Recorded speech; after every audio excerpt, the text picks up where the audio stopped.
భోగాపురం అంతర్జాతీయ విమానాశ్రయం కేవలం విమానాల రాకపోకలకే పరిమితం కాకుండా ఉత్తరాంధ్రకు గ్రోత్ ఇంజిన్ గా మారబోతోంది. తాజాగా ద హిందూ బిజినెస్ లైన్ ఇందుకు సంబంధించిన ఓ ప్రత్యేక కథనాన్ని ప్రచురించింది. ఈ ఎయిర్పోర్ట్ విజయనగరం జిల్లాతో పాటు చుట్టుపక్కల ప్రాంతాల్లో అపారమైన అవకాశాలను సృష్టించనుంది.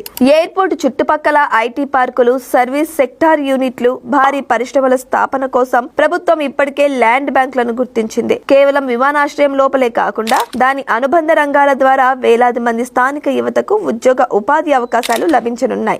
ఎయిర్పోర్ట్ కనెక్టివిటీ కోసం విజయనగరం నుంచి భోగాపురం వరకు ప్రత్యేక రహదారిని నిర్మిస్తున్నారు. దీనివల్ల రవాణా రంగం పుంజుకోవడమే కాకుండా లాజిస్టిక్స్, వేర్ హౌసింగ్ రంగాల్లో స్థానికులకు కొత్త వ్యాపార అవకాశాలు దక్కనున్నాయి. ఐటీ క్లస్టర్ల ఏర్పాటు దిశగా అడుగులు పడుతుండటంతో సాఫ్ట్వేర్ నిపుణులు సొంత జిల్లాలోనే ఉపాధి పొందే అవకాశం లభించనుంది. విమానాశ్రయం అందుబాటులోకి వస్తే ఉత్తరాంధ్రలో పర్యాటక రంగం కొత్త పుంతలు తొక్కనుంది.